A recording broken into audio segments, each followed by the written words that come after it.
I would say that having a loving, stable, long-term relationship with an attractive, supportive woman is the male relationship equivalent of being a millionaire. Hey, listen, ladies, just embrace it.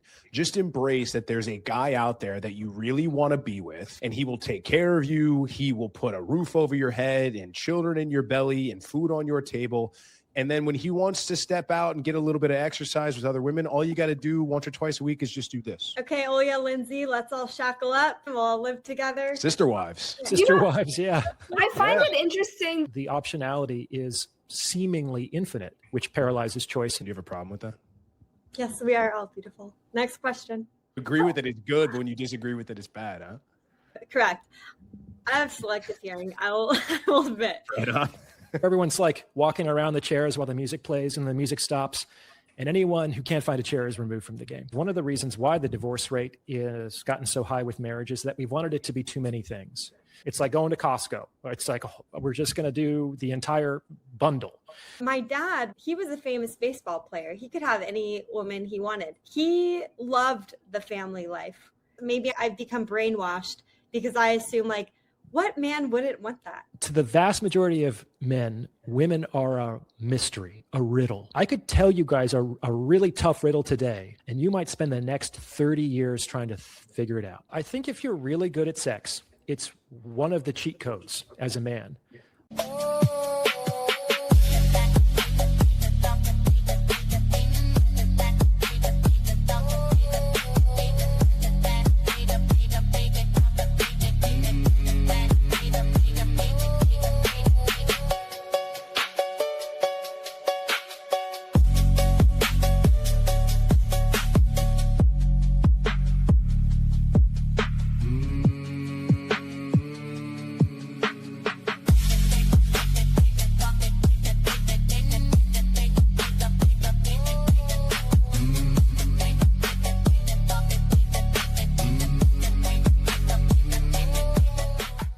Welcome to the debate room. Orion discusses the modern dating realm.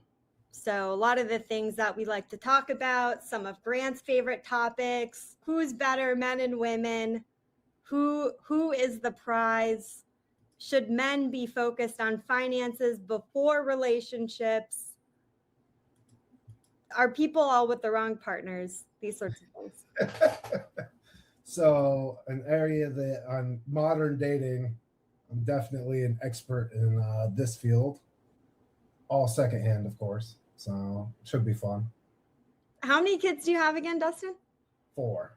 What's like that? 3 daughters and a boy. Cool. So you can talk about this just fine. And that they're probably more in tune with like the modern dating scene than I am. So not sure how much expertise I bring to the current topic, but we'll figure it out. Yeah, you know a lot about everything. You don't have to sell yourself short. Hi, Orion. How are you? Can you give us an intro to you and your Psych Hacks website and where people can find you? Sure. Dana, thanks for having me on the channel. This is really cool. I haven't had a debate in a while, so I'm kind of nervous and excited. So my name's Orion Taraban. I'm a clinical psychologist. I have a small private practice here in California.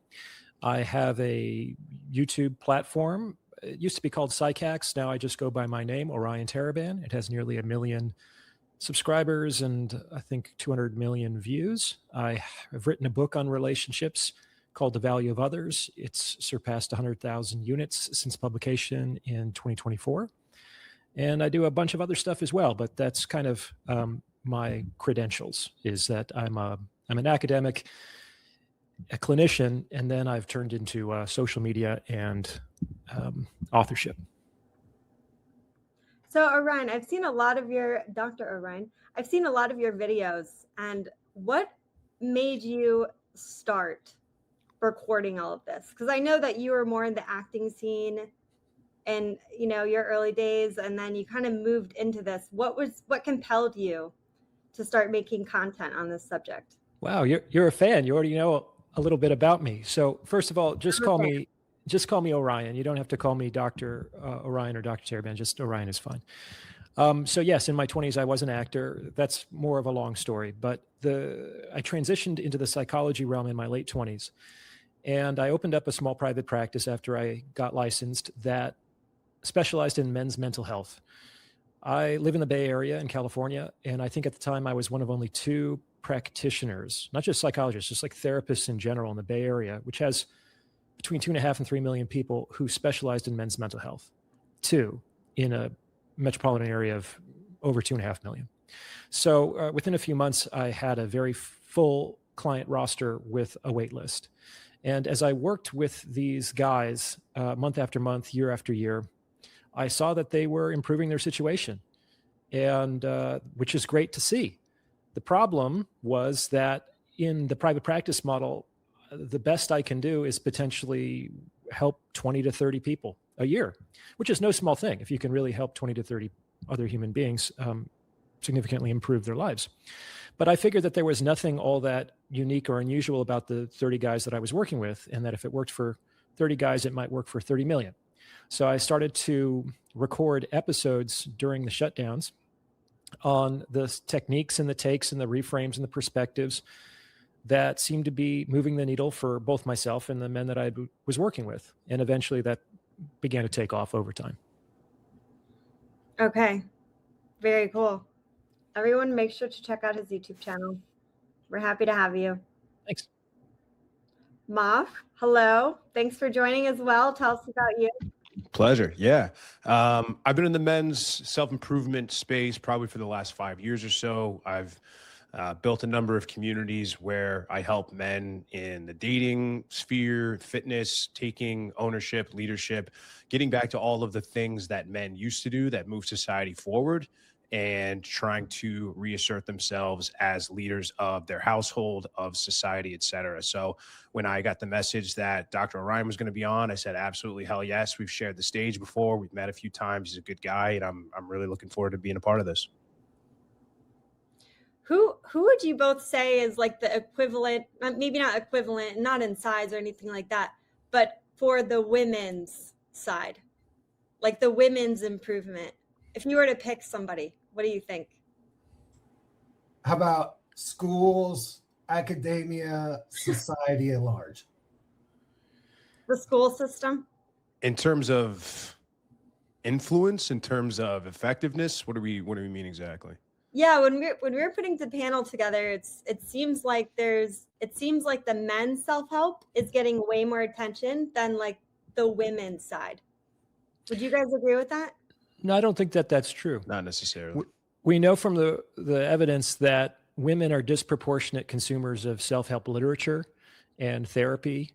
The reason why there's no like woman's sphere in the way that there's a man's sphere is that all of these supports and encouragements are baked into society, that they're increasingly invisible to most of us. Whereas the things that used to support and encourage men that were baked in have been systematically undermined over the last 50 to 70 years. And so now there is a dedicated effort to bring some of that back, to Moff's point. Okay, makes sense. Olya, tell us Hi, for coming. Hi, everyone. I'm here to talk about the dating stuff. I guess a little bit about me is I spent a decade on Wall Street.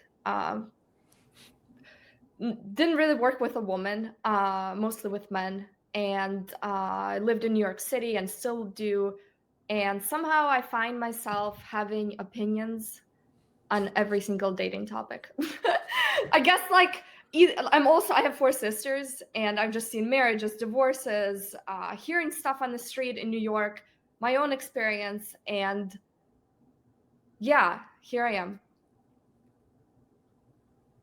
Cool. Thank you, Olya. And Lindsey, please introduce yourself for us. Thank you so much for coming. Thanks for having me. Really excited to be here. Lindsey Didsbury. I have experienced dating firsthand in New York City and Miami for many years. I'm currently residing in Miami, but yeah, I've been in a different kind of world modeling in New York City and working in hospitality for many years. And then the past 5.5 years I've spent in tech sales. So different kind of careers and different experiences with that, and definitely different dating scenes between New York and Miami. So excited to dive into these questions and topics. So ladies, do you, Lindsey and Olya, good to see you again. Do you think New York is typical of dating scenes or the people that like are in the quote unquote dating pool? Would you consider New York typical? Because I actually scooped up a New Yorker, brought her out of New York, and I just have to say, the stories I've heard, it doesn't line up to me with like most other places. I would say that it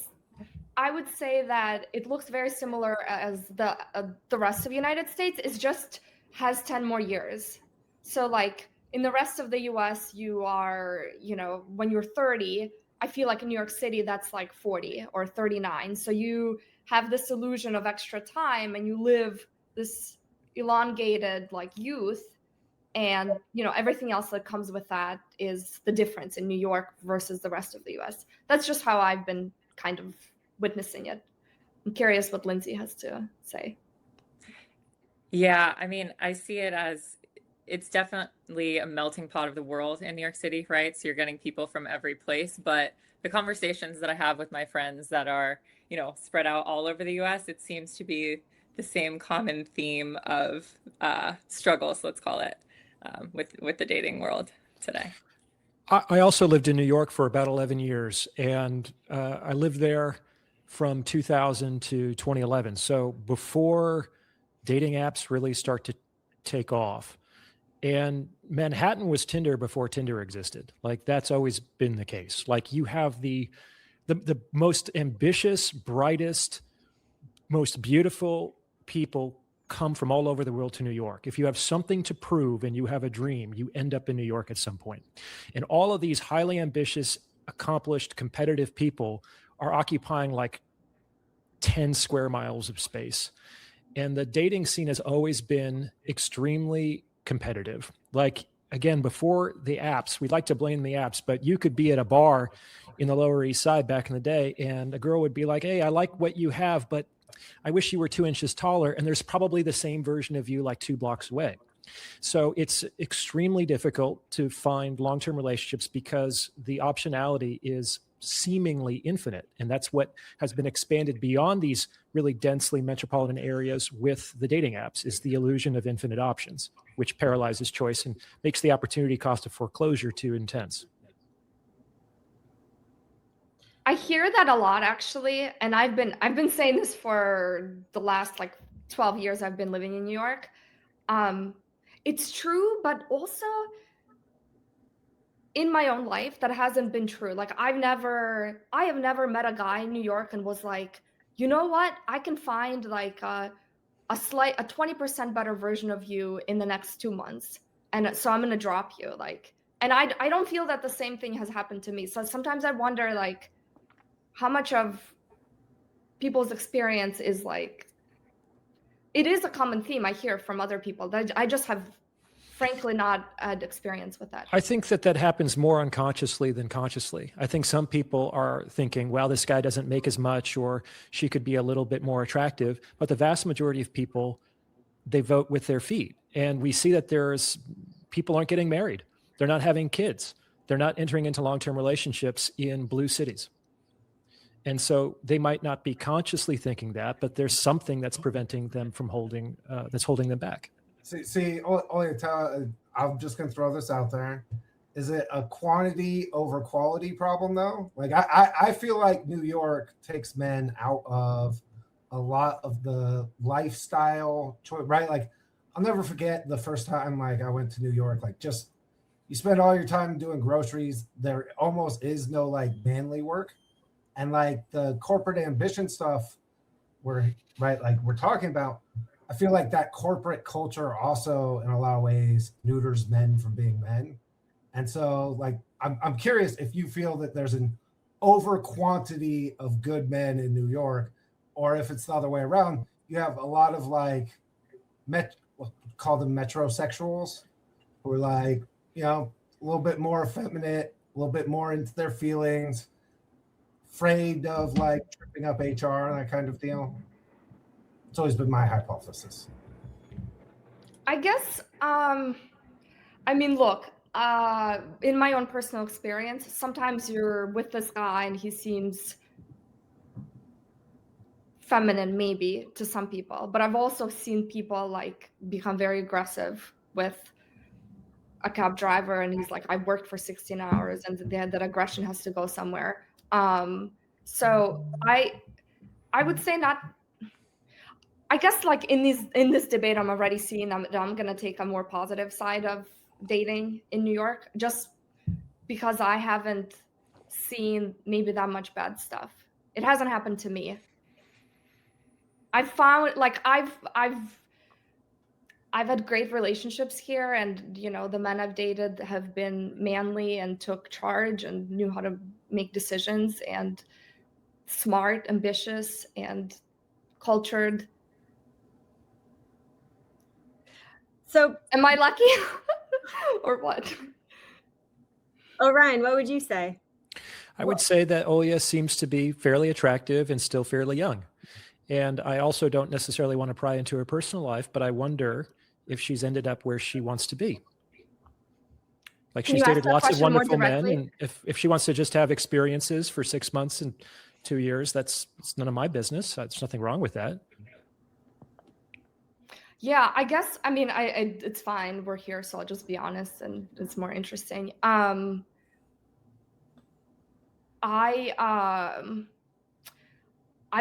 had great men. I think that maybe I wasn't ready for the serious thing when that was presented to me in life, and I feel like I've turned the corner now, and I'm in my dating world. I'm kind of beginning to date again and being open to people. And so, the next person that I meet that meets characteristics similar probably to my father, which I hold in very high esteem, I am very open to, being more serious.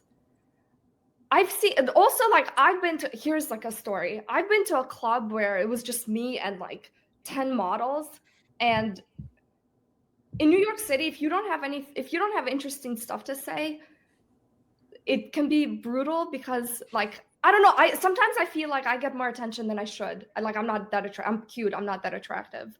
Maybe it was just working on Wall Street and being comfortable with men. I don't know. You guys should. Orion, why are you smiling? I was looking at Moff, and I think I have some ideas of what might be going through his head, but I don't want to speak for him. I mean, I hear this story a lot. So I do consultations with folks all over the world now, mostly men, but not exclusively. I talk to a lot of women. Men come to me with a whole host of problems. Maybe they're not finding the women that they want to date. Maybe they're having trouble with their wife. Maybe they want career advice, sometimes even philosophical or even spiritual counsel. Women who hire me always want to know how to get a husband. And sometimes I think women have a lot of incorrect beliefs about men, and they often don't make the same effort to figure men out that men, for better or for worse, expend to figure women out. And one of these illusions that women tend to operate under is that men are easy until they want to get married. Like, men are easy for sex. And a woman who has had casual, short-term relationships can basically have the run of the farm, as it were. But that's very different from securing a lifetime or a long-term commitment from a man that she's actually attracted to. The same man will give her sexual access to him, but might withhold commitment access. And women who finally get to the point where they're ready, when I always examine their relationship history, they've met men who were ready before them, who were ready to wife them up and take them out, but they weren't. And I think they have these experiences and they think, I have so much abundance. This is just me. This is easy. But with each passing year, it becomes more and more difficult. With each former relationship, it becomes less attractive for the next man. That's just the way that men perceive and men experience things. And women can, of course, understand that and either become offended or use that to their advantage. But in general, people get married. The game of marriage in particular, long-term commitment, is like a game of musical chairs. You remember everyone's like walking around the chairs while the music plays and the music stops, and then someone tries to grab the first available chair and sit down. And anyone who can't find a chair is removed from the game. Basically, people get married when they're ready to stop dating. That's when the music stops. When they're ready, they don't want to go out to the club. They want to find someone that they can just sit at home in their PJs with and watch Netflix. They don't need the sensory stimulation. They want something else. Like their priorities change, their interests change, and they say, okay, I'm ready to sit down. That's when people get married, and they don't choose their best option. They choose a good enough option, which is like what's within arm's reach when the music stops. Now, the issue is the music stops for people at different times. Some people, the music stops at 22. Other people, the music stops at 52. But until that happens, they're going to keep walking around. They're just going to keep going around, and going around. Or they go around for too long and they can't grab a chair, and they're kind of eliminated from the standings. That's why people get married. And you've decided, it sounds like, that now you're ready. But you probably aren't as the same optionality that you might have enjoyed 10 years ago, it may not be present for you today. That's just Not kind true. of what happens. I mean, I hear that a lot. I'm 36. I hear that a lot. It's actually not true. I was going to just add to, like, just for clarity for our listeners and everybody here, a bit about me so you kind of know where I'm coming from. I don't really date men who, maybe part of the reason why I've had these experiences is because I don't really entertain men who aren't serious, in a sense, like they don't know who they are, they're confused, and maybe that's why I've had good relationships with men and continue to do, like, I'm kind of seeing somebody now, and we're talking about like he's just deciding about serious things, whether we're compatible and this and that. And it's really similar to a conversation I had when I was 25, and I was having those conversations. I had a lot of family stuff that happened that took me out of the dating world for like 6 years. It wasn't really my choice. And you can say, like, you're not married, so, here's like. That's not a problem for me. I'm not married, but I don't want to be married. The question is, like, do you have what you want? And it's certainly not a gift to be married if you don't want to be. And it's certainly not a problem to be single if that's what you want. Wait, let's I'm not trying to judge you on that count. Orion, you are not married by choice. You do not want to be married by choice. Oh, yeah. Like, certainly not in a legal sense. I mean, I don't see really what advantage I gain from signing that contract. It seems like a lot of risk and next to no reward. Okay, marriage, pro-marriage, no marriage. Dustin's married. Olya's not. Lindsey's not. I'm not. Moff, are you married? I'm not, but I would not, in the same way as Dr. Taraban, I wouldn't enter into a government contract or anything under those circumstances. But yeah, as far as like legal marriage or marriage on paper, yeah, I wouldn't do that. I'm going to put you in the hot seat, Orion. Can you please give us a pitch for why men should not get married? Well, I think that most women are going to marry men who can improve their quality of life. That's a rational decision. Most women don't dream of taking care of a man.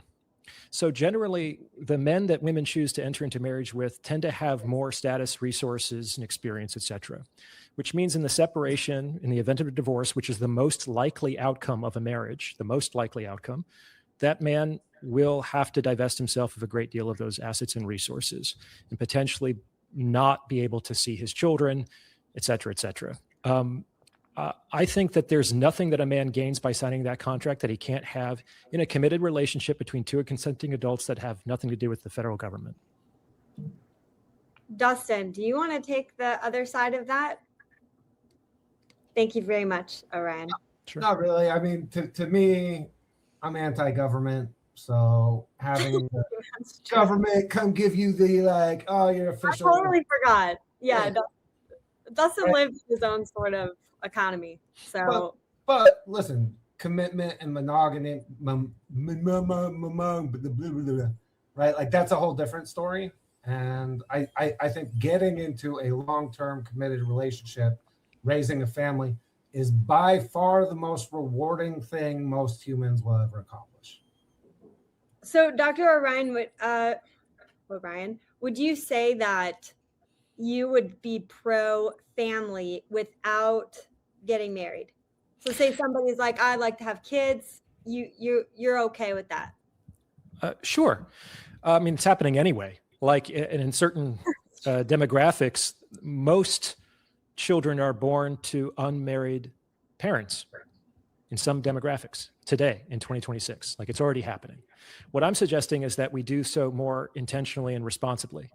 Like one of the arguments I make is one of the reasons why the divorce rate is gotten so high with marriage is that we've wanted it to be too many things.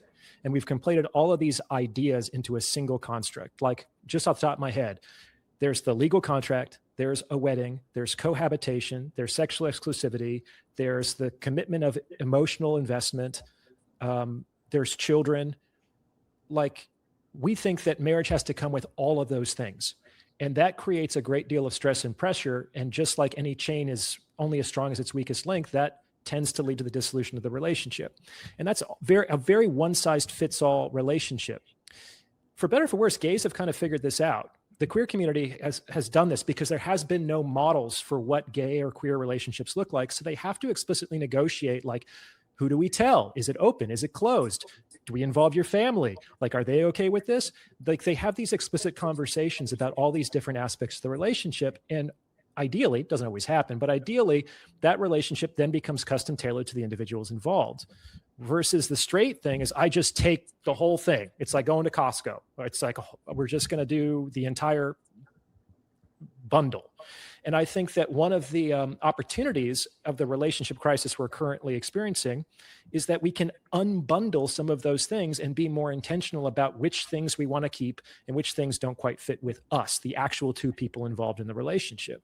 And I think one of the futures we're going to see with respect to alt relationships or alt marriages is like platonic co-parenting.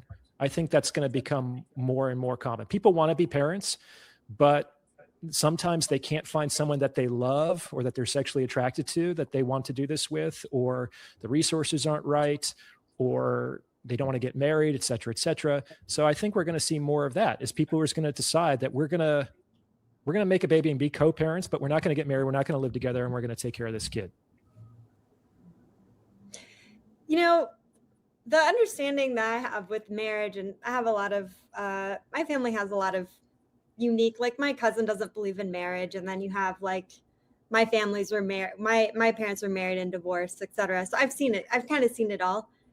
I think that, Orion, if you believe that people are just getting married because of musical chairs anyway, that's probably the average. But is there any cases where that's not the case, that you've seen working with all of these men or some women that actually got married because they really wanted to be together and they wanted to build together and have a family, and the marriage worked out more like a shackle where they're less likely to just do things based on emotional tendencies and say, I want a divorce, I'm leaving? It's like, you got to think about it a little bit because there's some paperwork involved. I was with you until that last part, because it's like, you know, who am I that I'm going to just back out of my commitments and responsibilities when I no longer feel like it? Like the thing about contracts is that you need contracts with people you don't trust. That's what actually enables us to do business. It takes so long to learn to trust somebody. I want to make a product. I need you to build it. I'm going to ship it.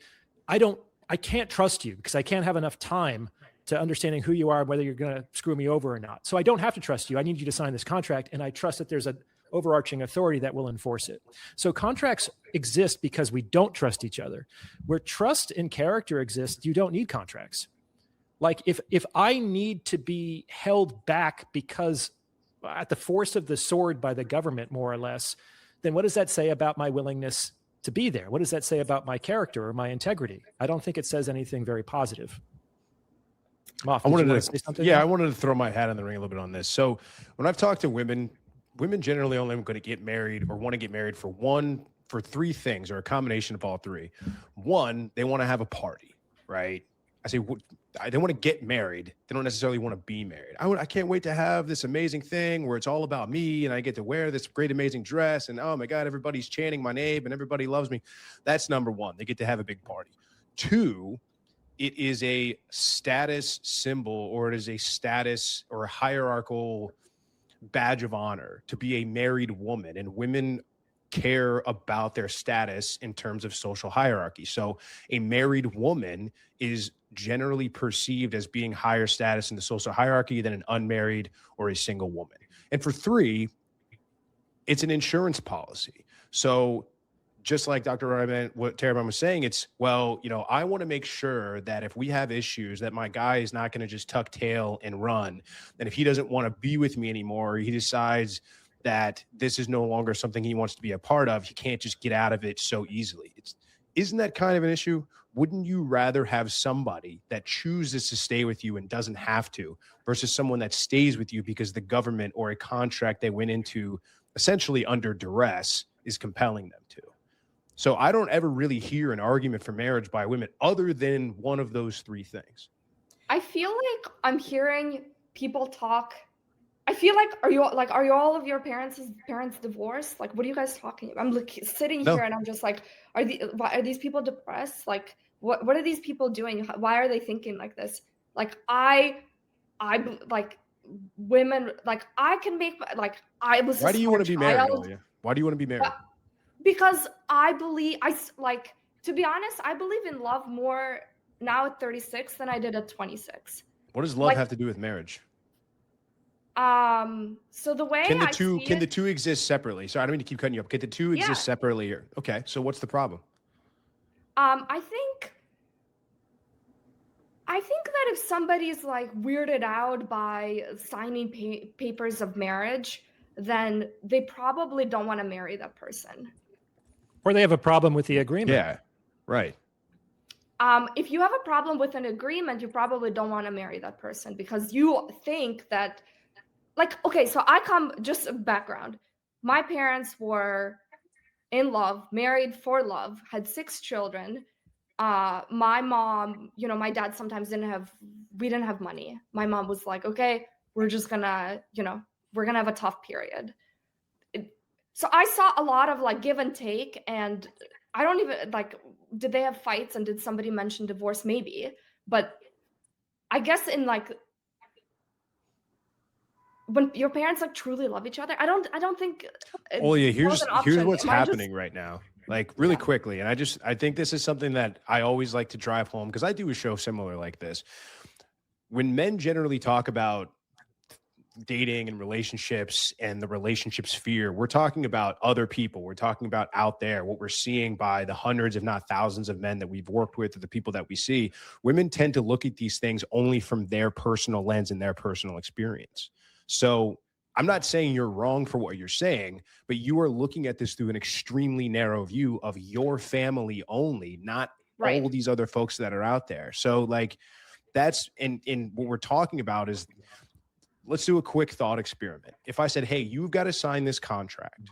Whereas if I just feel bored enough, feel like I don't want to do this anymore, feel like one day I just decide like, hey, I don't really feel like playing house with you anymore.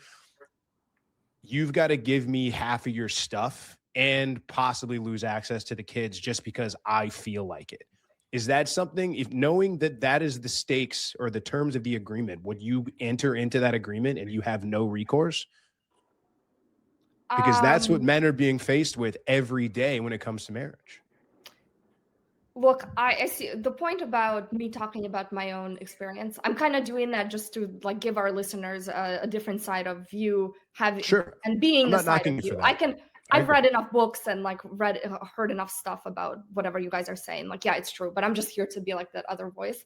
The thing about, so I come from Eastern Europe where like, if you get divorced, you just give the wife like the house and the car, whatever, and she kind of stays with, because she's doing more of the kids stuff. And men, like, it's kind of in our culture, weak men who are worried about like losing their Toyota Corolla.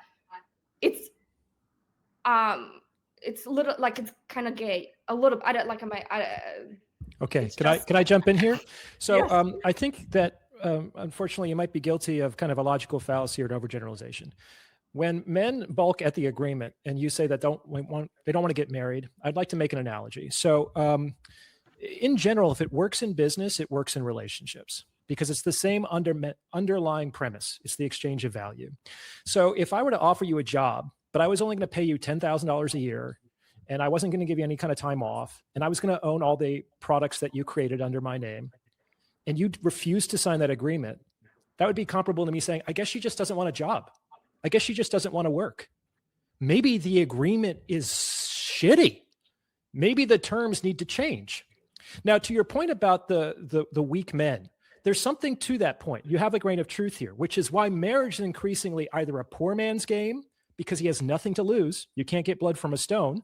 And that's why you see the lower economic status getting married and having a bunch of kids, or it's a rich man status symbol because he can afford to get divorced and still come out okay.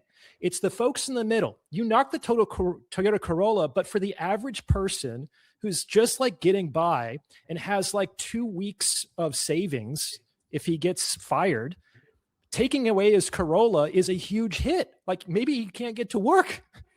So it's like in the middle, we're working with smaller margins. You can't take anything from the poor people, and the rich people are going to be okay. That's why, and we have this widening the middle class is disappearing. And so that's why marriage rates are going down. It's an economic argument. Yeah, I feel like language like that is what makes men fear losing, half of their net worth at 35. I'm 36. If I lost half of my net worth, and if I couldn't gain it back, that is a statement about my ability. That's not a statement about, just like an unfortunate life situation. So I think that kind of language makes a little men too harsh. Oh yeah, it's in the same way that like anybody could start over, right? But no one's going to go back to get a PhD at 60. It just takes too long. So the 10 years that you have in your 20s is different from your 10 years in your 40s. But men and the dating game is very, very different. Men are not giving birth to babies and staying at home. They're building their Women aren't giving birth to babies time. either. That's the other thing is they're not. Right. The population collapse is coming. I'm We're not okay to sign an agreement rate. and lose half of my net worth. Like I've dated men where I've had more money. Like I specifically went to work on Wall Street because I was like, I come from a poor family. I have no money. I have to have my own money to be able to dictate rules in the world, if I'm doing that and some guy is scared about his Toyota Corolla, like why should I feel bad for him? Well, you're not dating the guy that drives a Corolla anyway. Let's just be honest. Like that guy's already so far out of your pay grade anyway. Like you're not dating a dude that if he lost his Corolla tomorrow, he'd be going insane. You're not dating that kind of guy, or that's not the guy you want to go after. And she's not dating the stocking manager at Walmart. Correct. So it's kind of a non-issue. But also, I guess I grew up with different kind of narratives about what happens, like what happens if there's a divorce. My dad's kind of in Eastern Europe. If you get divorced, you give the wife and you're like, okay, like you cannot be like upset at me. You have the children, take care of them. Like I will be, because they typically live with the mom everywhere. So I think I just grew up with different rules for what masculinity or what taking charge or, being a provider means. I have a completely different perspective on all of this. Let's hear from Lindsey. I want to hear from Lindsey. Yeah. So I think it's all about how you view marriage, right? Like I view marriage as not a contract. I view it as a commitment in front of God. And so I think if you're looking at it from a spiritual perspective, then that's a whole completely different view. And it's like being able to serve your creator together and come together. And I think there's,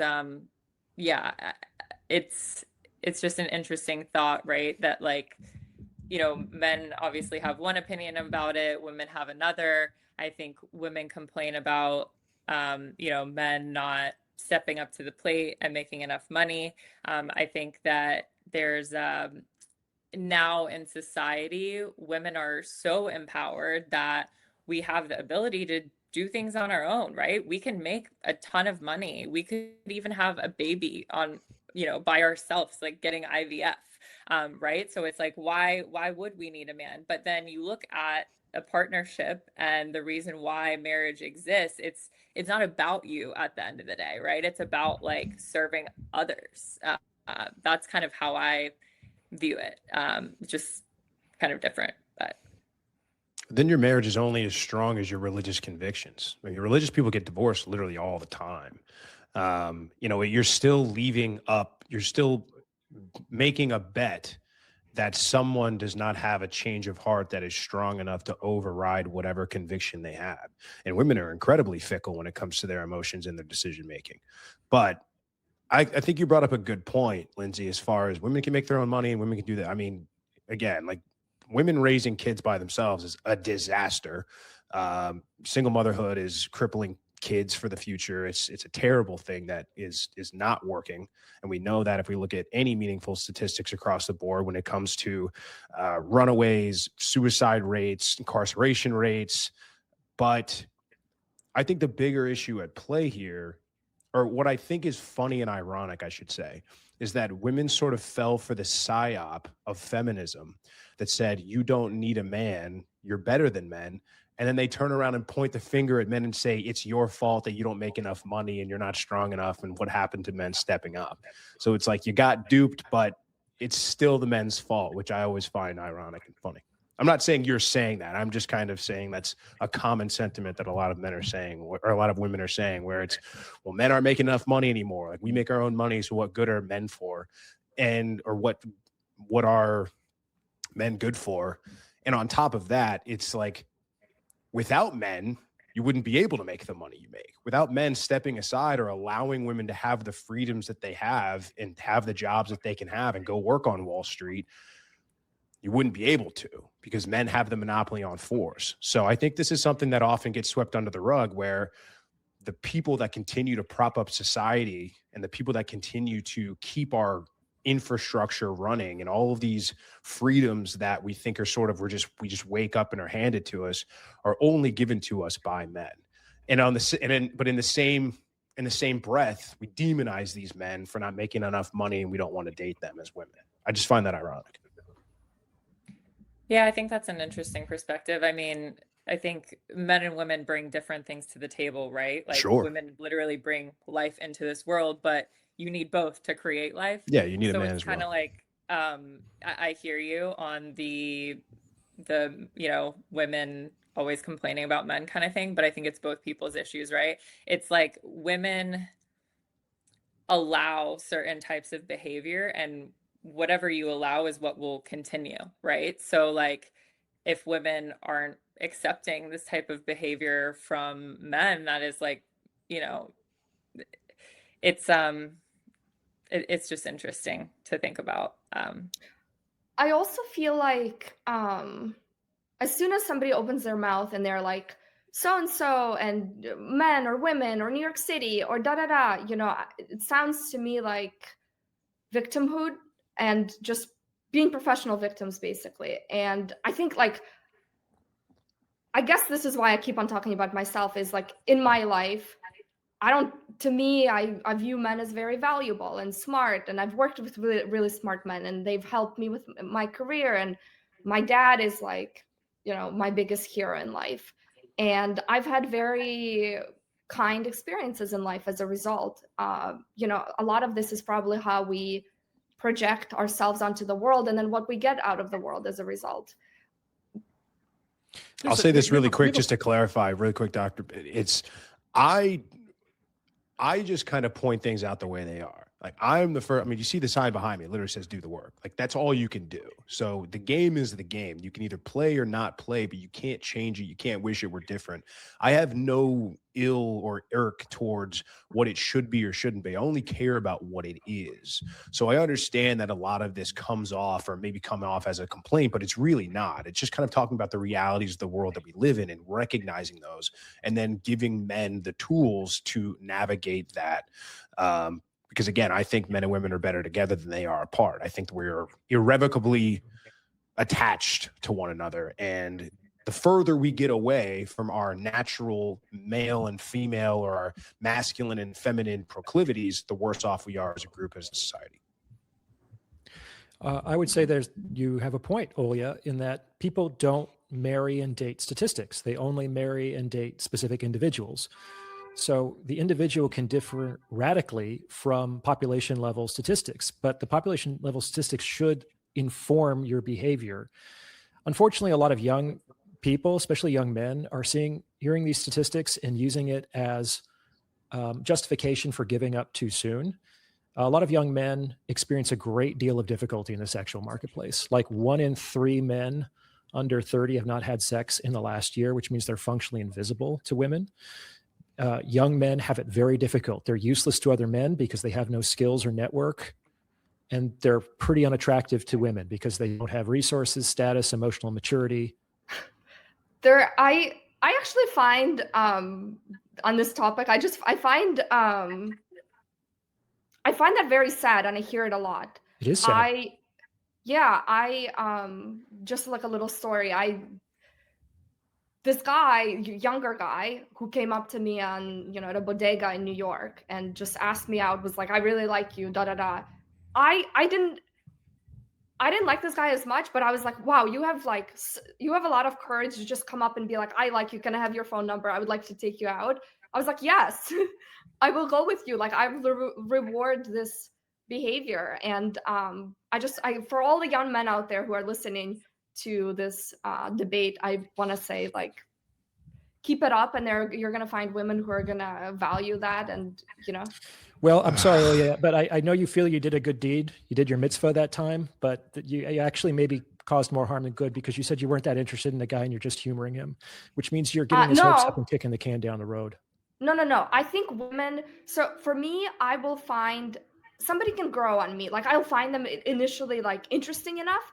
And if I'm like, I don't know if this is going to be the guy I marry, I'll give him a chance to get to know them. And that's what I did. Like, we actually ended up dating. I did like him. So, and what I liked was more how he behaved. What happened? He told me right away. He said he has issues with drinking, and I just was like,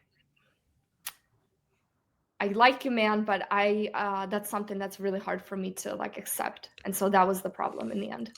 I think that's fair. And I don't mean to nitpick, and I promise, Doc, I'll let you go after this too. But the reason I winced at the end of that statement is because this is extremely common advice that a lot of women like to give out. Hey, man, just keep trying. There's somebody out there for you.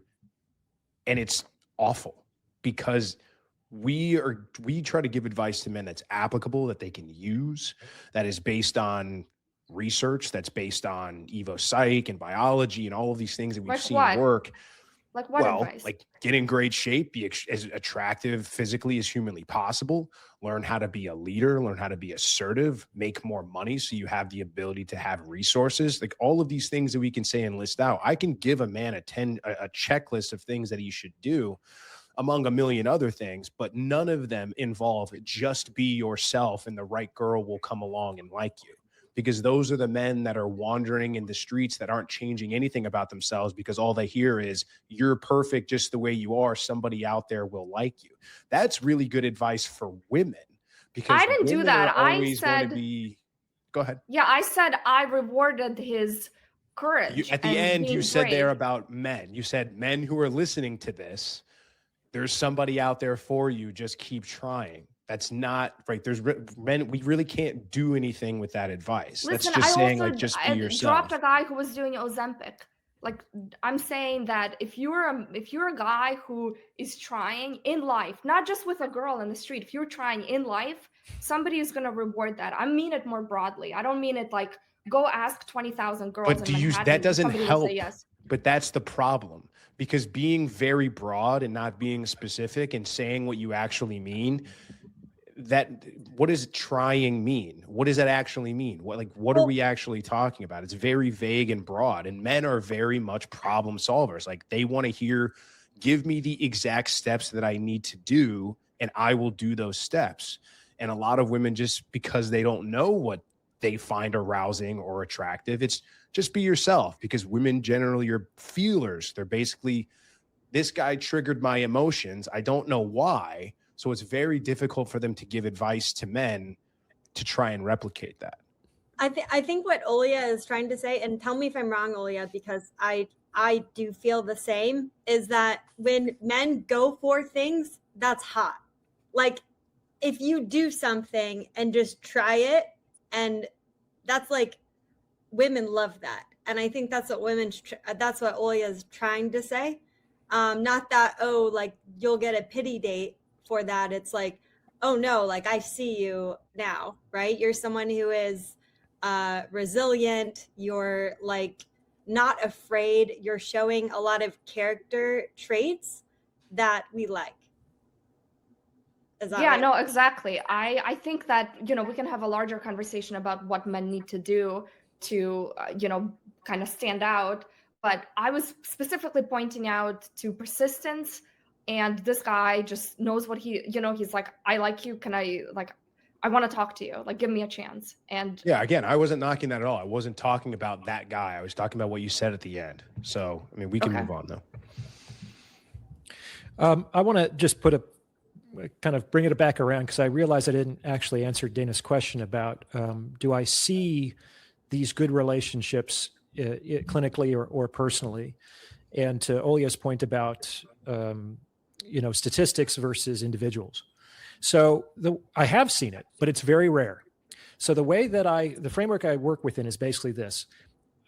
Everybody wants to be a millionaire. Like nobody is going to say no to $1 million. Everybody understands that that's something that most people are going to strive towards. According to the statistics, 1.5% of the adult population of the world is a millionaire, has a net worth of over $1 million. 1.5%. Sounds very small, but if you actually divide those numbers, that's 1 in 65 people. That's actually not that bad, but that means 64 people are less than that.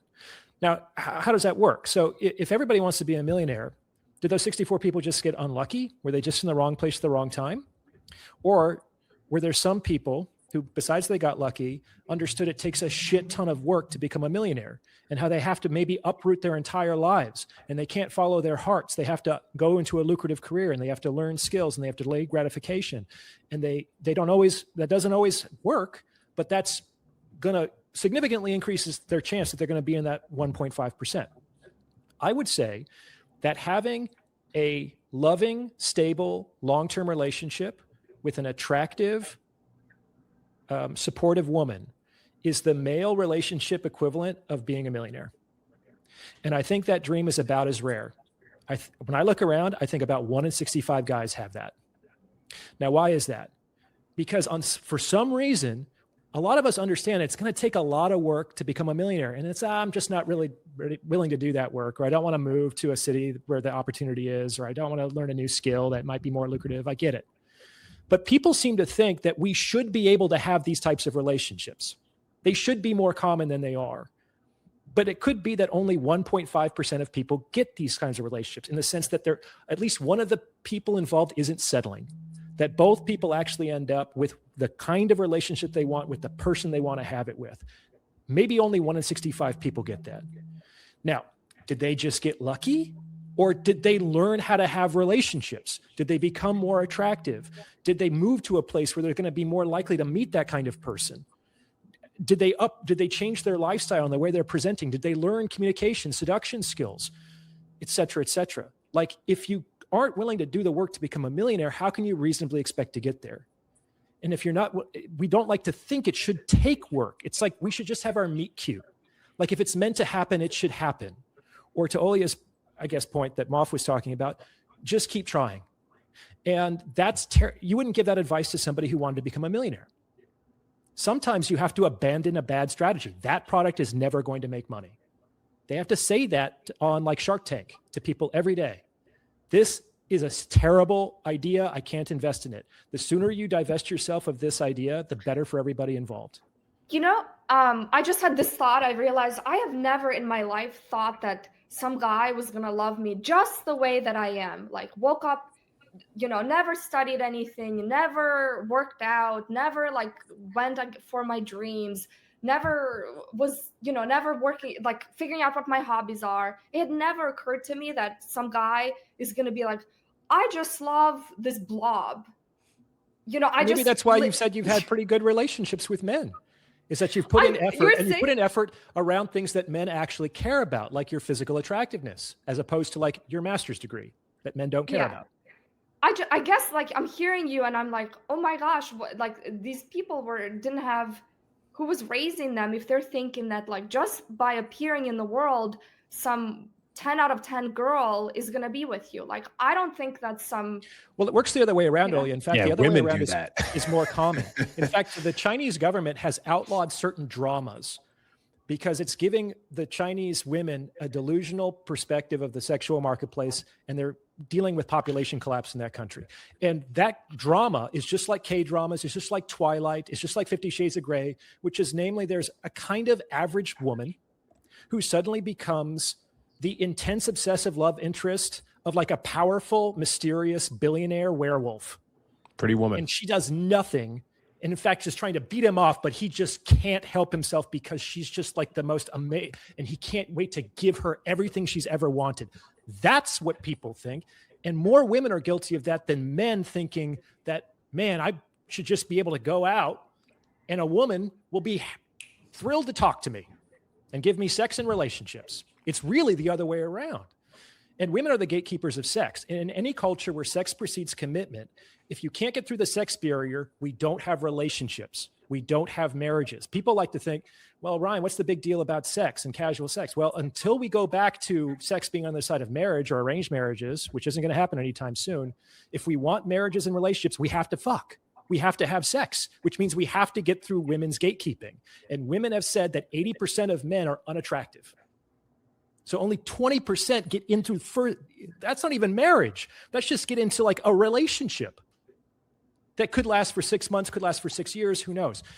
So to get to marriage and kids is just a whole nother thing. We're trickling. I guess to turn that around, I'm just thinking like, do women reject good sex? Like, do women actually reject like possibility? You have of to having- get there to reject it. That's the problem. How do you know if it's good or not? You have to have Well, it. if you're getting rejected because you just, like you're not interesting, you're not smart, like you're fat, that's an indication that you should work on those things, right? But if you have sex with a girl, then I kind of wonder this sometimes, like, do women really, like, once they know, do women reject good sex? Like, that's an interesting question. I think if you're really good at sex, it's one of the cheat codes as a man. Like if you actually are very well endowed, you understand physical seduction, you know how to get a woman off, that's kind of how women bond. Like one of the best ways to keep her emotionally loyal, regardless of any kind of contract or explicit agreement you have, is to fuck her very, very well, better than any other man. So And then the question is like, if she stopped having sex with you, why would she do that? then yeah, like exactly. Why would she do that? And so why do I need to marry her? She's like addicted. She's addicted at that point. Okay. Just made that one up. It's a groaner, but I mean, those are two different things. Well, they are two very, very different things, but like you have to understand that that's one way to secure a woman's emotional investment and commitment. No. It's one way to secure sex. That's it. No. Women can't compartmentalize that nearly as well as men can, and men can't do it indefinitely either. So we have to be real about that.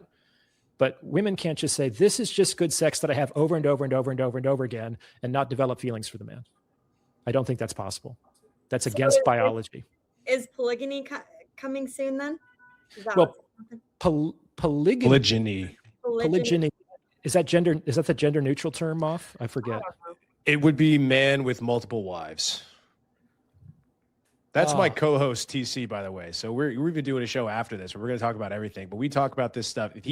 So I don't want to blow up too much of his spot, but he is really on that polygyny train and he's doing it. He's got multiple women that he's going to have multiple kids with. He's got a plan. He's done the finances. He's done everything. So I don't want to put words in his mouth, but essentially what we're going to be seeing is women are going to have no choice. Women are already in sort of secret polygynous relationships with high value men anyway. Mhm. Women that are dating or in the dating pool, especially and I lived in New York City for 7 years. I just didn't want to say anything, but these women that are in these situationships or that can't lock down these guys that they want are unknowingly or blissfully ignorant to, or maybe willfully ignorant to the fact that they're already sharing these top shelf men with a bunch of other women.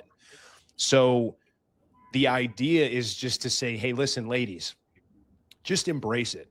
Just embrace that there's a guy out there that you really want to be with, and he will take care of you. He will put a roof over your head and children in your belly and food on your table. And then when he wants to step out and get a little bit of exercise with other women, all you got to do once or twice a week is just do this. All you just got to do is this. And you got to not ask him where he is, not check his location, and you'll live happily ever after. But women have a really, really hard time with this. So maybe this is where it's going to go. I think the other argument, and I don't know if I doubt we want to get political here, is that it's either submit to the strong men that want to return society to where it needs to go, where men are leading households and men are moving society forward in a good way, and start getting that birth rate up where it belongs, or we're just going to keep importing 30 million other people from other third world countries where their birth rates are 3 or 4 times higher than ours. And then what happens in a generation or two where they are now the majority, they're going to vote for, you're going to have to do it anyway. So that's kind of the argument. We're kind of going down that road no matter what. Arch Lending is building the most transparent borrowing experience in crypto. Get industry-leading rates from 8.49% APR, borrow against Bitcoin, Ethereum, or Solana, and receive USD or USDC within minutes. Your assets stay protected with qualified custody, no rehypothecation, and verifiable segregated addresses. As your collateral grows, unlock more liquidity, adjust your line anytime, and extend your term with a single click. And with 24/7 white glove support, you're never on your own. Arch Lending, simple tiers, public pricing, market-leading rates at every size. Check them out at archlending.com/debates. Again, it's archlending.com/debates. Use code debates to get 50 basis points off your APR on your crypto-backed loan today. Okay, Olya, Lindsey, let's all shackle up. We'll get a high-value man. We'll all live together. Sister wives. Sister wives, yeah. I find it interesting that polygamy is like entered the. I literally cannot. Like, maybe if they're doing this unknowingly, okay, like I hear your point. But like the other thing about men cheating as well is that they can, and women can too.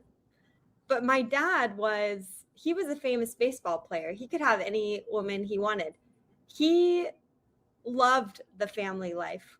So I do believe that there is maybe that's just very rare.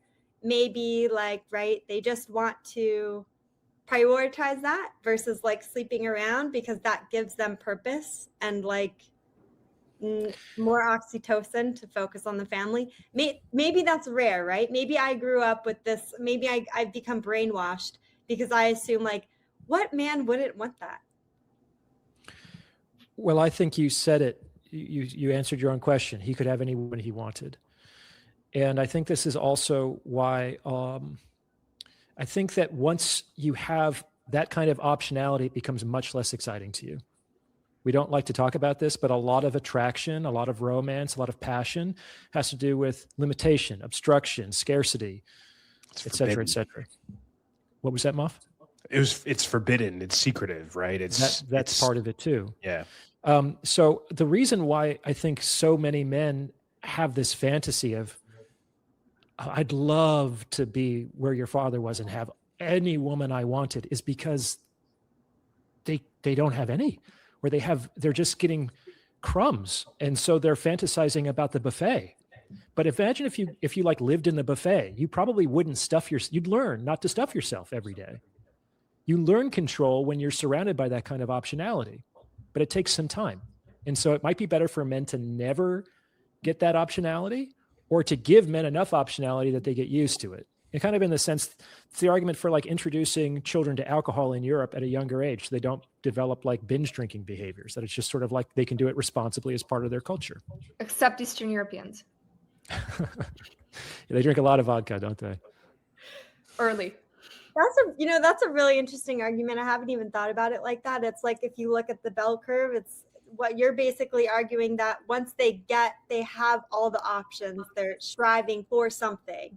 They get up here. Now they get whatever they want. Now it's not interesting anymore. They want to go find another hill to climb. Here's another way to put it.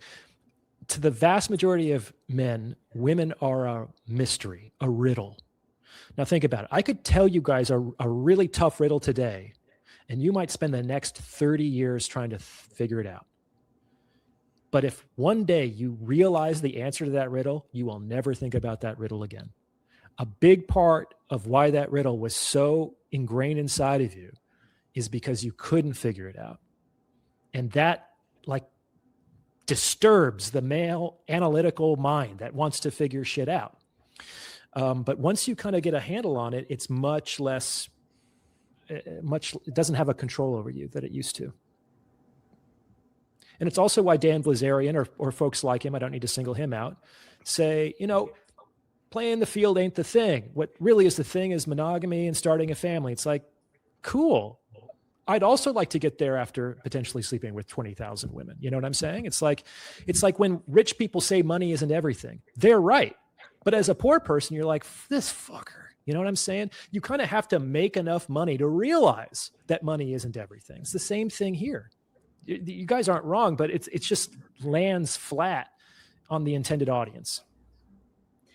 So then with that in mind, projecting into the future, do either of you men that are still on the panel, Dustin had to drop out, by the way. He had another call at 7, but I was interested in him. He seems a little cryptic and he has an interesting personality. He's a poker player. He's been involved in a lot of crazy stuff. Cool.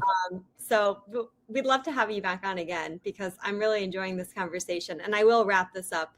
But I want to ask you two men. So if you're looking into the future, do you think it's possible? Is there a part of you that thinks that you would actually get to that point where you're like, you know what, I do want to lock this down?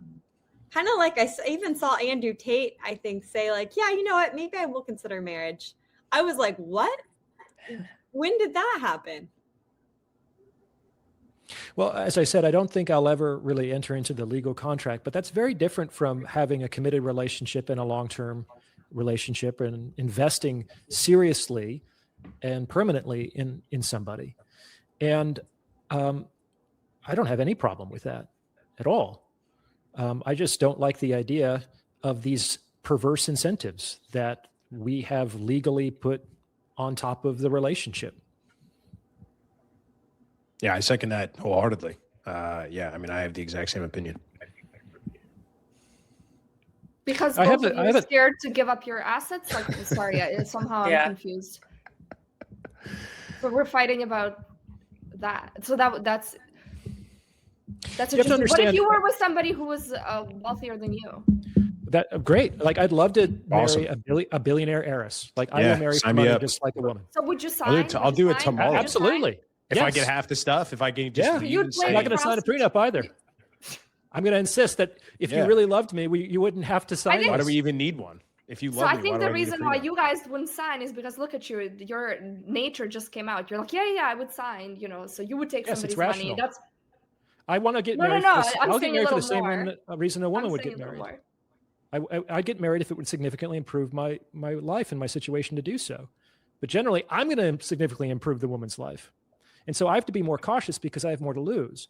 Now, when you say it's just money, you got to think about this, Olya. Like, you worked in Wall Street. I'm sure you've heard the term "fuck you money" before, right? Every day.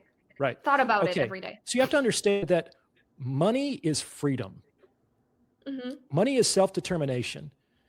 If I take away some of your money, you're going to put up with bad situations longer. You're going to compromise on your values. You're going to be restricted in how you want to live your life. It's not just about a bank account number. It's actually an expression of what you can do in life. And I don't see any reason to have that shackled or hampered by the government any more than they already do. You know what I'm saying? It's like people get fuck you money so that they don't have to put up with bad situations and they can live on their terms. That's really what we're talking about here, not assets.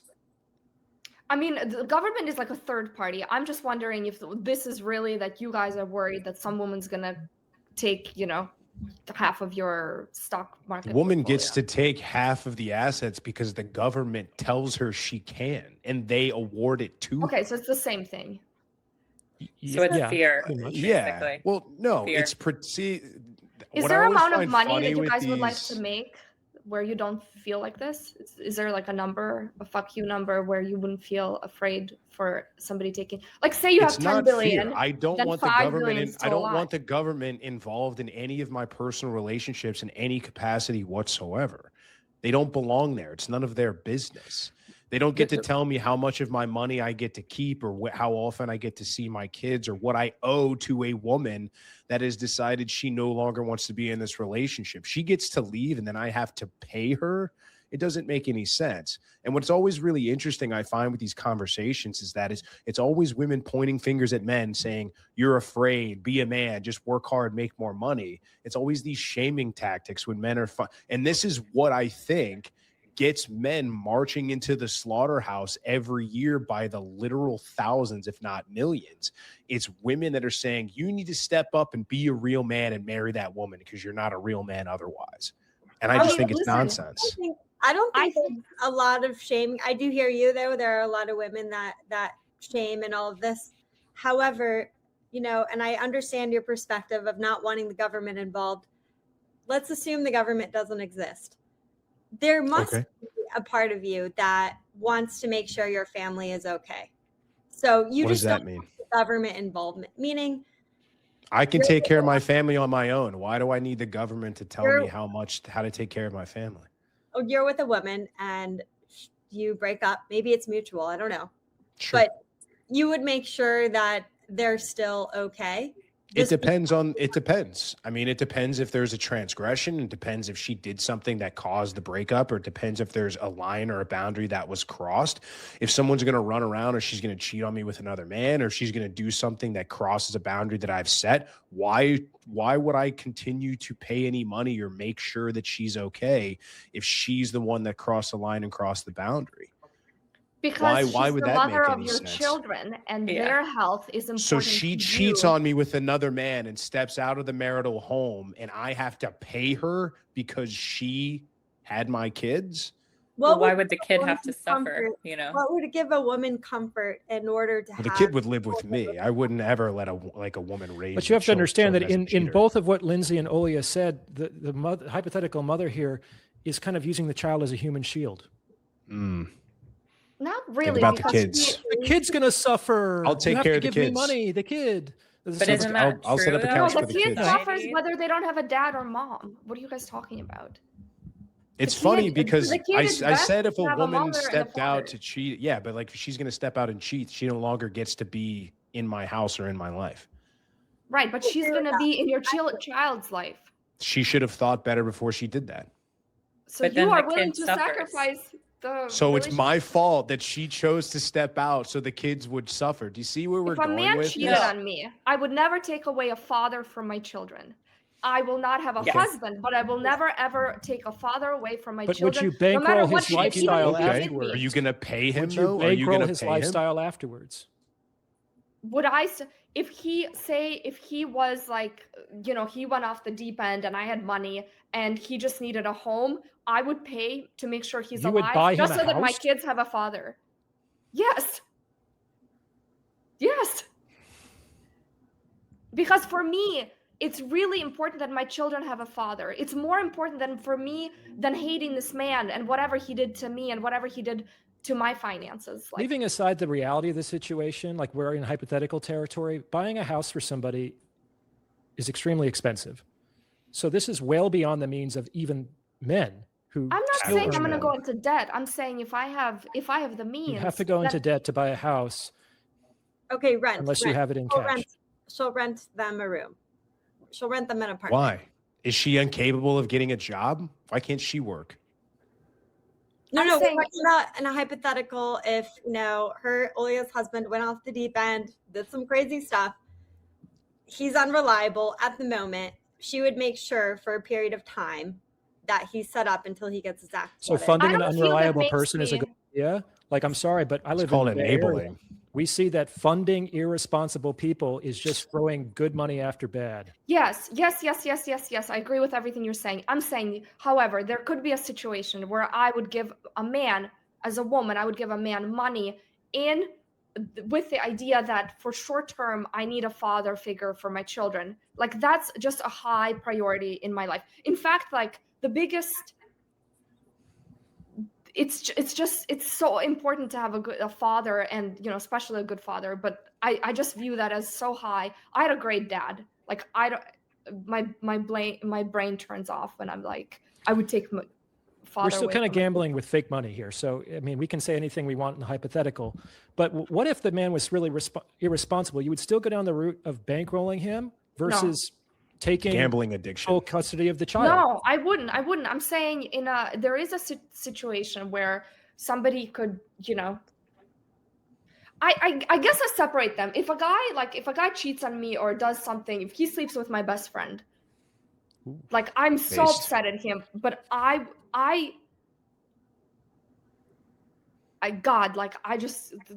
worst is my children not having a father. Like that's worse. I can get over the betrayal. But you have to understand that belief, fortunately, might actually incentivize bad behavior in the man. And we see this in marriages. I think that if a woman, turn it around, if a woman the guy were to say, no matter what you do, I'll make sure that you're okay and that you still have a place in my family's life. How do we know that that's going to lead to the best behavior? Not in my life, in the children's life.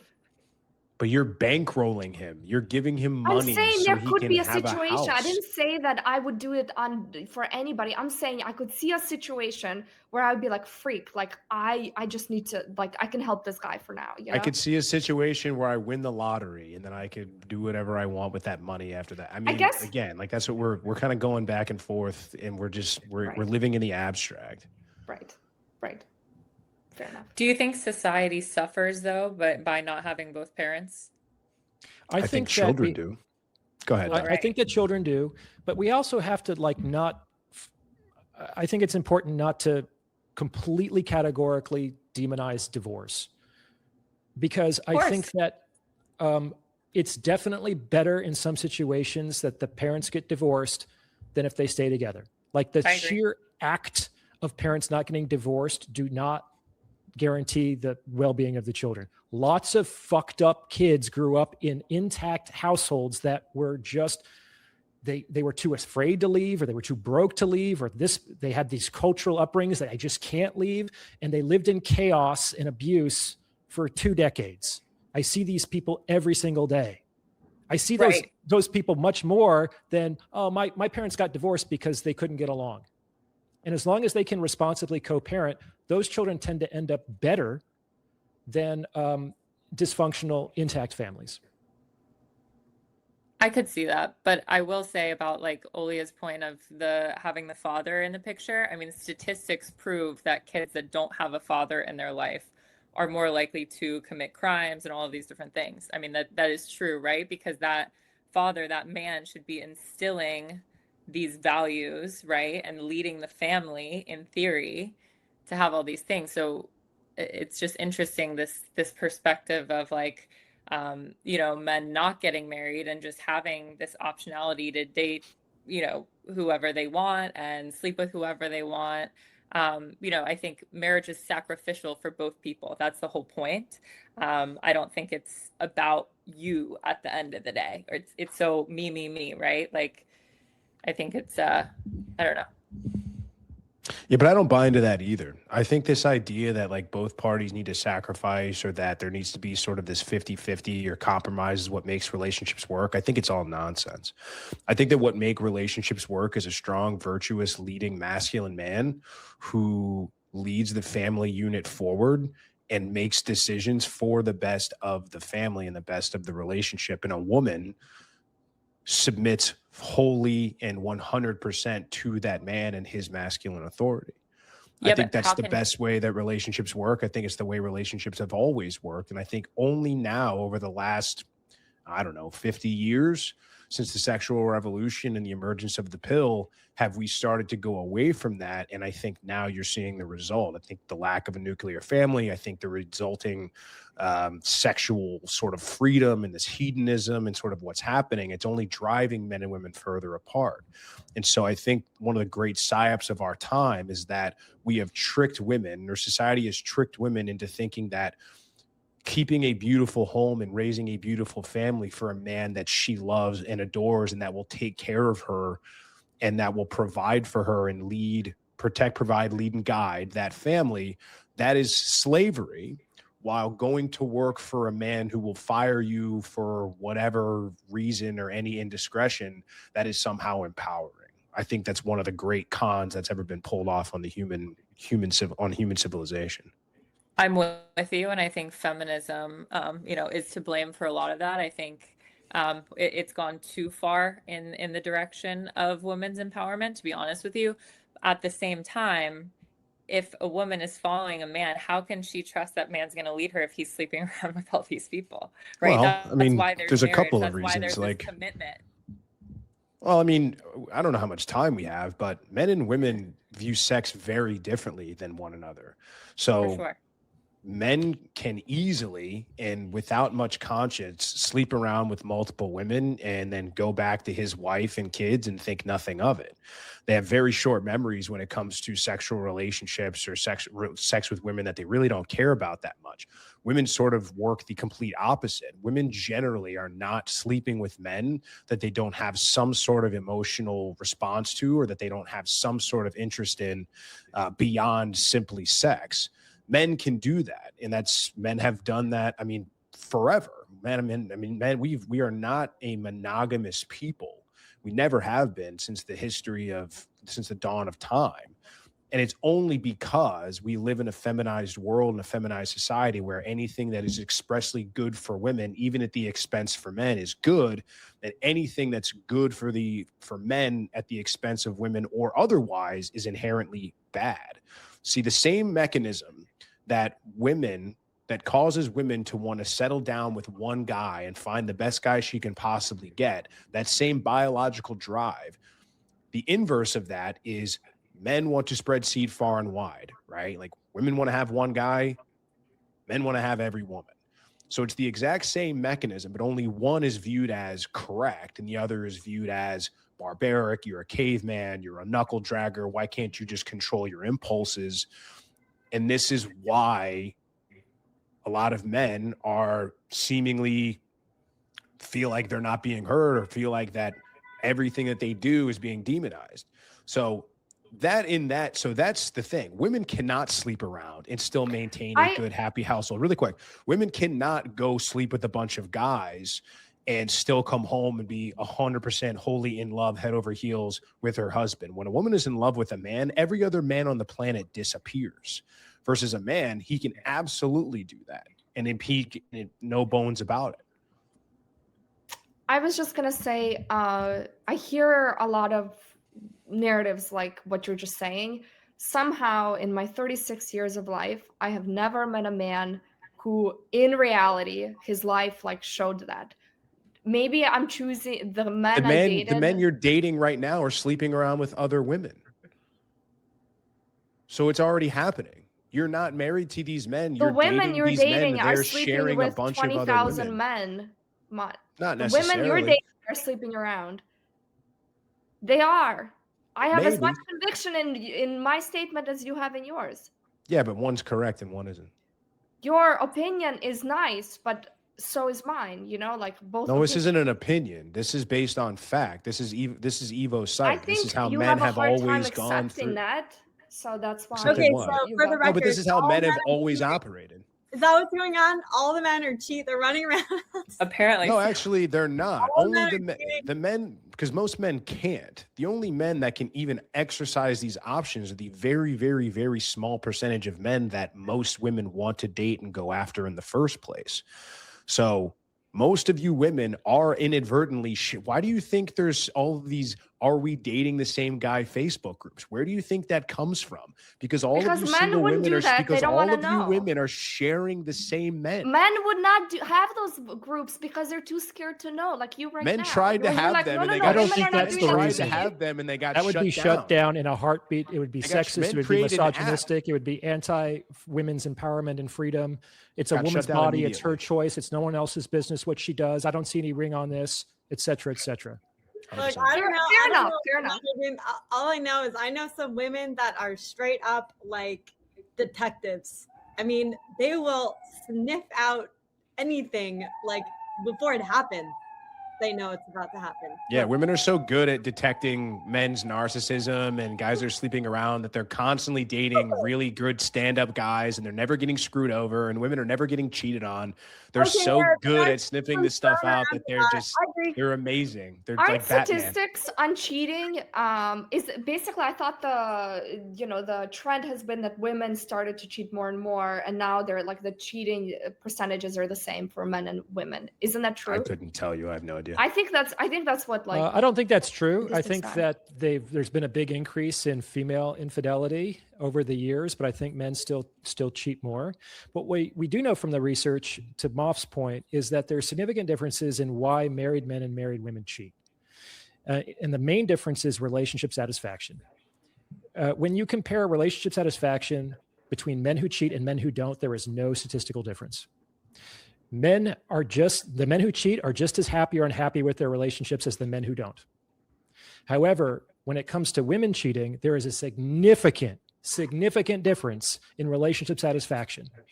The women who are dissatisfied with their relationships cheat. The women who aren't don't. Like, as a rule. Is there exceptions to everything? Yes, because we're talking about statistics on the population level. And I think this is also the reason there's different behaviors in cheating. I don't know. I've counseled many thousands of men privately. Many of them are having affairs. But I think every single one of them has said, I would never leave my wife. They have no intention of ever leaving their family for this new relationship. Whereas many women who do cheat, it starts as an emotional affair, usually with someone that they know, and they start to build a stronger connection with that man emotionally than with their husband. And they hope and try to use the affair, if they pull the trigger, to launch into a new relationship with that man. We don't see that kind of behavior in male cheating. So men and women cheat for different reasons and because they have different goals. So yes, the amount of female cheating is on the up and up. And frankly, that's because women have access to more of their own resources. There's an excellent play about this called The Doll's House. Have you heard this play, Olya? I have, but years ago, so I forgot what. Yeah, it was written in the late 19th century by a Norwegian guy named Henrik Ibsen. And it was like, it totally melted people's brains back in the day. And it's a little domestic drama about bourgeois Norwegian family life. And the man starts out and he's a professional guy. He makes good money. He's got a wife and 2 kids, but he kind of runs his household like a little petty tyrant from time to time. He kind of bosses the wife around and he has a mistress on the side. And the protagonist is the wife. And she eventually gets sick of the situation. And so she decides that she's going to start her own side hustle. And this is in a day when no women worked or had a business. I forget what the side hustle was. But of course, the husband and all of his friends are like, women, you can't do that. You're going to fail. You don't know what you're doing. You're an idiot, kind of a thing. But the wife sticks with it. And she starts to make her own money. And by the end of the play, once she has a kitty, she has her account of her own money that's not his. The last act of the play is she goes off to meet her lover. So the issue is, in most relationships between men and women, whether we're aware of it or not, men are exchanging their resources, broadly defined, for a woman's sexual opportunity and sexual commitment. The issue is that in most modern monogamous relationships, is the woman still remains the man's monopolized sex dealer. That man is only supposed to get sex from that woman. And the woman would say, well, same thing for me, but they're trading different goods. Now, but the woman is not monogamous. The man is no longer the woman's monopolized money dealer. She now has her own money, which is comparable to a guy having his own side piece, because that's basically what they're trying to trade in the primary relationship anyway. And we all know how this story ends. Like when a woman says, I don't need a man, what always follows that statement? It's never like, I don't need a man because I have so many good people in my life and I'm so fulfilled and full of love that I just don't have space for another person. It's never, I don't need a man because I already have such satisfying sexual relationships. It's like, I don't need a man because I don't feel like I need to give and to provide. I don't need a man because I can pay my own bills. I don't need a man because I have my own money. And we see this over and over again in the empirical literature, is that when you give men more money, they want to share. They want to start a family. When you give women more money, they think, why do I need a man? And unfortunately, for better or for worse, you need a man to start that family, which is kind of what keeps society and civilization from falling apart. So for every 5% permanent increase in income you give a woman, she is 4% less likely from baseline to have a child. By the same token, every 5% permanent increase in income you give to a man, he's 1% more likely to have a child. If we give men more money, there will be more babies. And this is also because women are generally hypergamous. They want a man who will make their situation better. They don't dream of paying a man's bills and taking care of him while she goes off to work. And so as she makes more money, there's a smaller and smaller pool of men that even possibly consider for those types of relationships. And those men are now awash in female optionality, which is basically what men dream of, the vast majority of them. So until they get out of their Dan Blazerian phase, they have the run of the hen house. And they're not going to commit to any one woman unless they do this polygamy thing, you know? And the women are like, why can't I land a good man? I don't understand. I'm ready. I have a lot to offer. I just wanted to... We're all going extinct. What? Oh, you're going... Before we end this, I just wanted to, for our listeners, because I've been thinking about this polygamy stuff and I've been thinking about what I think about it, and nobody's saying this, so I'm going to say it. I don't really see other media people say this. Like Greek and Romans introduced the concept of monogamy. And as a result, those cultures have been, not as a result, in causation, correlation, question mark, but those cultures have had great amounts of success. And now when people like Andrew Tate, who to me has these like Islamic flavors and like quite, culturally not, I'm only saying this because I grew up in Eastern Europe. So I just really have this Eastern, like European kind of mindset. So when people come in and have these, these views that polygamy is somehow this higher way of being, to me just means like, okay, you're taking advice from the Middle East, from Latin America, not from like the Greek and Romans who introduced this other way. And, 2,000, 3,000, I think it's 2,000 years ago, and have had a lot of success. So it makes me kind of wonder about them. The problem with that, Olya, is you're being selective. So that is true.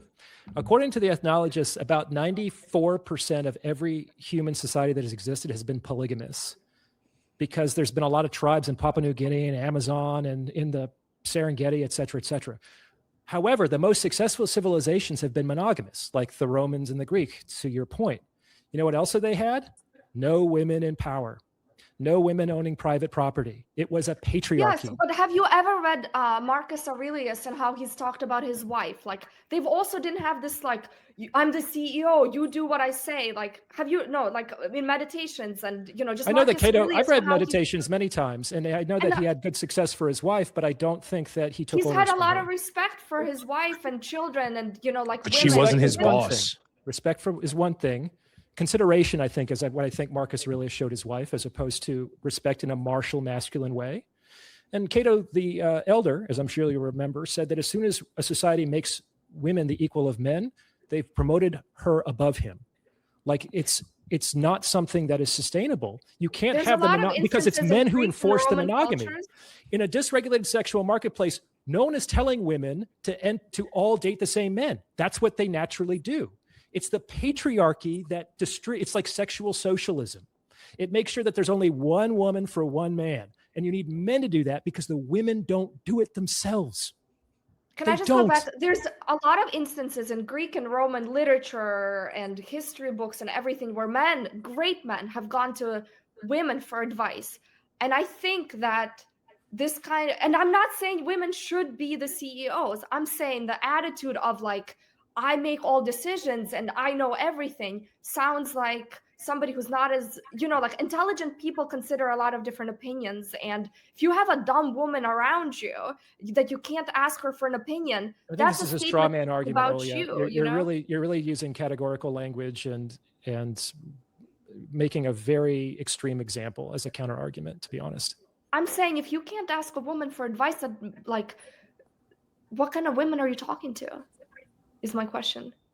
I don't think that was said, right? Like the idea is that the ultimate authority lies in with the man. The ultimate decision is with the man. If he wants to go to his woman for consideration or elevates her as a trusted advisor, that's all fine, well, and good. But there's no 50-50 split decision making. He is going to make the decision based on all of the available data and all of the available opinions that he trusts. And there you go. So I don't know if we're saying that men need to be dictators and rule their households with an iron fist, because I do think there are things that women do better than men and that men do better than women. For example, things like picking up on social cues, being very, women are far more covert with their communication, and they're a little bit better in general picking up on unspoken and nonverbal communication, things that a lot of guys have not evolved to pick up, because it's like somebody wants to disrespect, we'll just fight. But for women, right, you're at threat of being killed or beat up or whatever it might be. So it behooves you to understand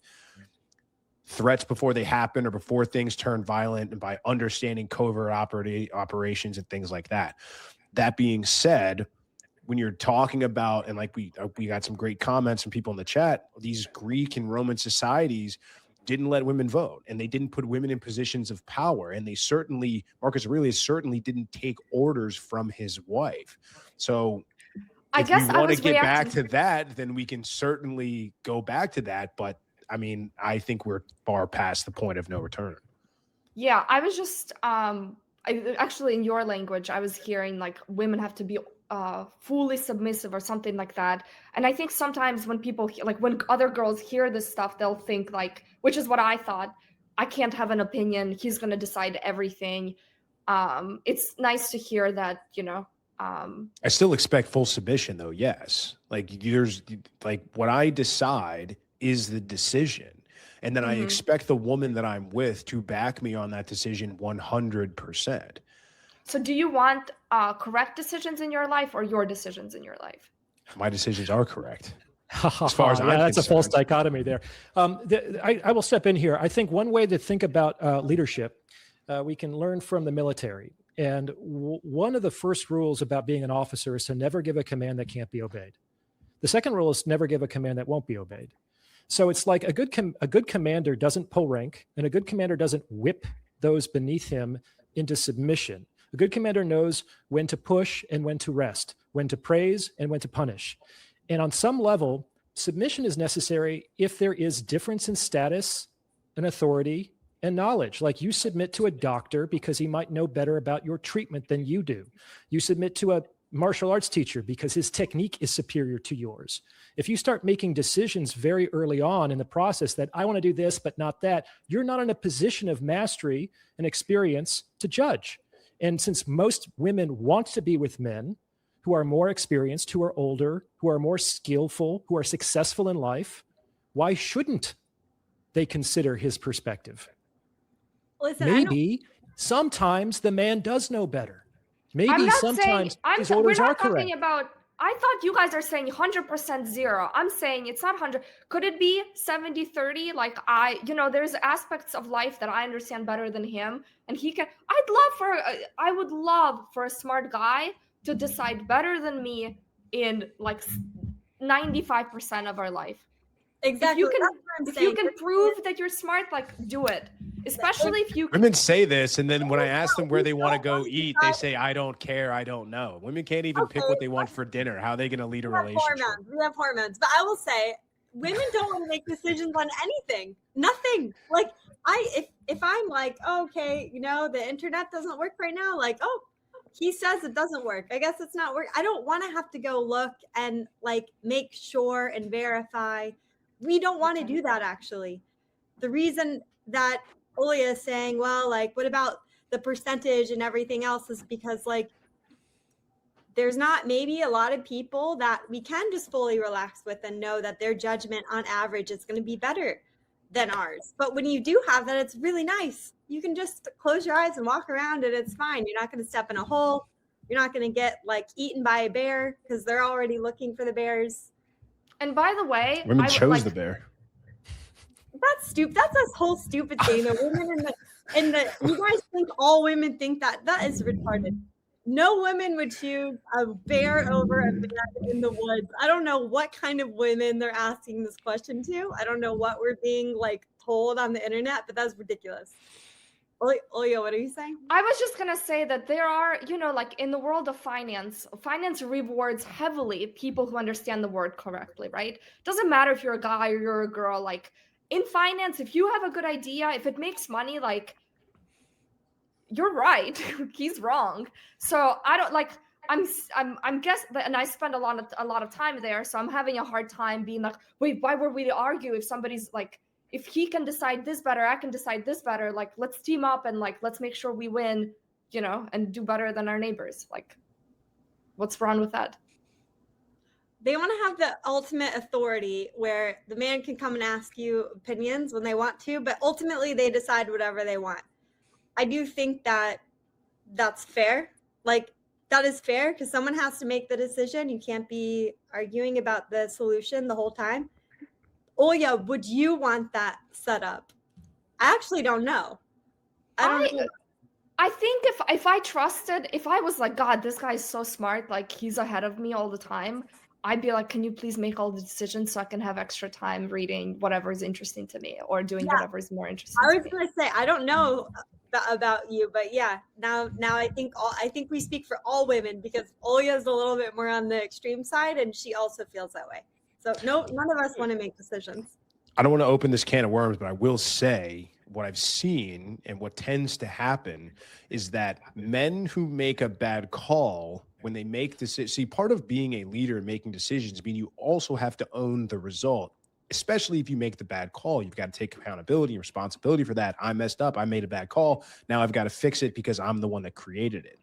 That is something that is almost universally unique to men. Women have a very difficult and hard time taking accountability and responsibility for mistakes.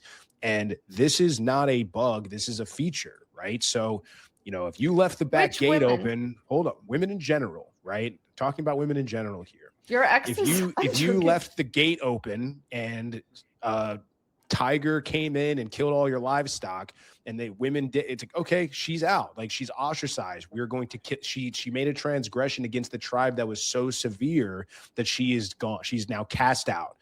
She stands no chance against the predators. She stands no chance on her own. It would behoove her to point and pass the blame onto someone else. But the only reason I forgot to close the gate is because so-and-so wouldn't stop yapping at me and was distracting. So it's really their fault. Their self-preservation is the name of the game. And so this is something that is not a dig at women. This is something where I say, hey guys, like when we say don't expect your woman to take accountability for the shit she does, just understand she's not gonna. And this is also why you shouldn't put her in positions of decision-making, because if she makes bad calls or does things incorrectly, she's going to find a way to point the finger back at you. So it's probably in your best interest to make the decisions for the relationship. And it's not even a negative thing. It just is what it is. I think that's a generalization. What's wrong with generalizations? I don't think that that's every situation. If I said all women are beautiful and that's a generalization, do you have a problem with that? Yes, we are all beautiful. Next question. Yeah, but that's a generalization. So it's a good thing. It's when you agree with it, it's good. But when you disagree with it, it's bad, huh? I think you're right that it's a lot harder for correct. I have selective hearing. I will admit. Right on. I think that women do have a hard time on average taking accountability. Like I had to grow that as a muscle because when I was younger, I liked to be a victim. Like it was my way of just like I had a lot of anxiety, I think, when I was younger. But like the more you take responsibility and read books like this and whatever else, like your life gets better. So And that's a very masculine book you just held up. it's Like all good those for- principles of Stoic philosophy and discipline and honor are masculine Extreme principles. ownership. Those are not feminine Yeah. principles. True. And masculine I principles think in order the United world. States, maybe those are very feminine. I mean, very masculine. Like in Eastern Europe, we're, we have a hard time like expressing a lot of emotion. It's just really viewed negatively to be emotional for men and women. There's no difference, to be honest. Like if you look at like, I don't know if any of you know this, but like look at like some of Eastern European movies or whatever, and look at like the female characters and how they behave. I think you guys would be a little bit surprised But because that's because it's more of a patriarchy there. It's more traditional. Like the women have succeeded in taking in the masculine principles. That's why there's not a lot of difference between. wait, men I'm and women confused. You're in saying Eastern on the Europe. one hand, you're saying stoicism is very masculine. I'm saying Yes. in Eastern Europe, a lot of women are stoic. You're saying But they okay, in steal Eastern it Europe, from the men. Because It's a in those masculine societies, thing. it's still very patriarchal. It's still very traditional in that sense. And so they instill those in everybody. That's why I mean, women I are thought like in that. patriarchal societies, women are more feminine and just like submissive and do whatever the man says. And that's not really like. Well, they do whatever the man says. So in some cultures, they're going to inculcate those beliefs and those principles in their daughters. Like Sparta, they still or like in the Lord of the Rings, the Rohirrim still learned how to like fight with the swords. You know what I'm saying? Because they were in an exposed place where they could be subject to attack at any time. But it's like on some level, it was the men who decided what got transmitted. And in peacetime, it makes more sense to have the feminine women. And in a wartime, especially if you live on a frontier between two empires that are often getting conquered, like Eastern fucking Europe, you're not going to put that kind of submissiveness into women as much. It would kill them. Yeah, I always hear these like, in Eastern Europe, for example, like doing something like science or whatever is not a male thing. That's like an American idea, And so there's a lot of things that I hear people talk here and that I'm like, oh, it's, it's just like an American view. It's not really like that somewhere else. But I hear your point, and I think we have a lot to talk about for future topics since we're on like Greek and Romans at this point. Yeah, I feel like Right in my wheelhouse. I love that shit. you love what? So do I. And I'm Eastern European too. So, we got that. Oh, okay. Let's have an Eastern European. You should have started with that. I would have been nicer to you. It's true. Olya does have favorites. That's just because you like me. That's all. I'm kidding. I like everybody here. Guys, remember to like all the guests. We've kept you. I think this has been our longest show ever. I really enjoyed this, and I hope you guys come back because this was very fun. So, like all of these guys, thank you so much for coming. Get Orion's book. Check out what Moff is doing for young men as well. You can find his page on Instagram. Lindsey, I'll put all of you guys' links below. Okay. Appreciate you guys. Thanks, Thank you. everybody. This was a lot of fun. Thanks a Bye. lot. Me too. Bye-bye. Bye.